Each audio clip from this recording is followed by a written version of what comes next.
Quero aqui te cumprimentar com a paz do Senhor Jesus Cristo. Você está no canal Seguindo os Passos do Pai. Eu me chamo Marcos Ferreira e claro que eu estou feliz com a sua presença aqui. Abra o seu coração e deixe essa palavra fazer morada na sua vida. O tema de hoje ele veio do sul do Brasil, veio lá do Paraná e é da Nelly Fernando.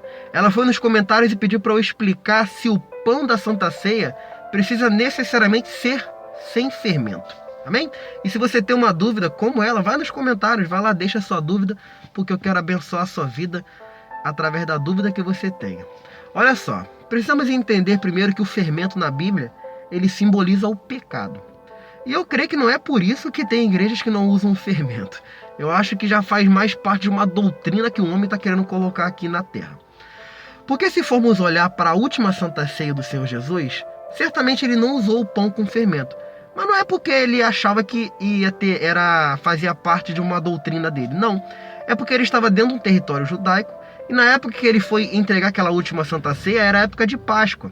E a cultura judaica ia explicar, ensinar e querer com que as pessoas não tivessem fermento dentro da sua casa enquanto estivessem na época de Páscoa. Então, por isso, Jesus ele fez aquela última Santa Ceia sem o fermento.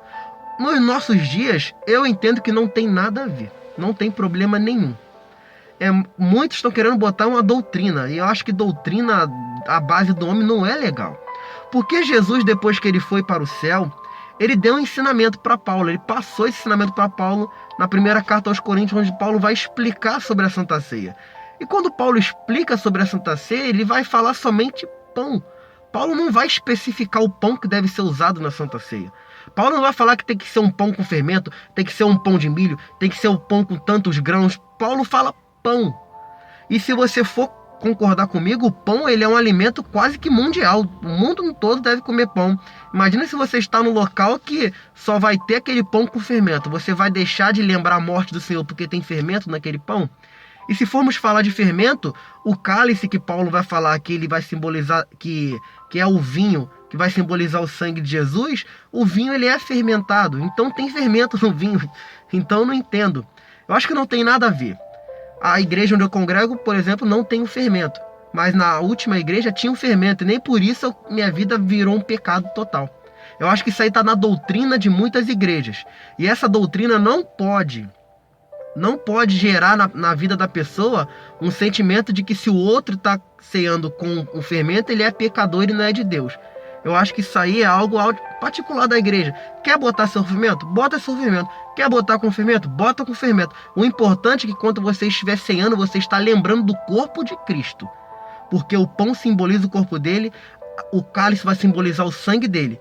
E a Bíblia vai falar que quando você comer do pão e você beber do cálice, é para você fazer uma autoanálise, para você não trazer julgamento para a sua vida. Eu acho que isso que é o mais importante do que eu ficar me importando se tem fermento ou se não tem fermento. Amém?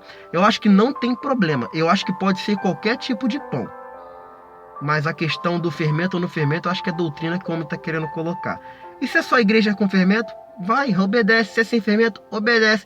Mas se você for em algum lugar e a igreja que você for tiver uma Santa Ceia for ao contrário do que é na sua igreja, eu acho que não tem problema você cear. O importante é você lembrar do que o Senhor fez por você naquela cruz. Amém? Se inscreva no canal, deixa aí o seu like, compartilha esse vídeo e não esqueça de deixar sua dúvida, porque a sua dúvida pode abençoar muitas vidas. Nós aqui ensinamos principalmente pelos nossos exemplos.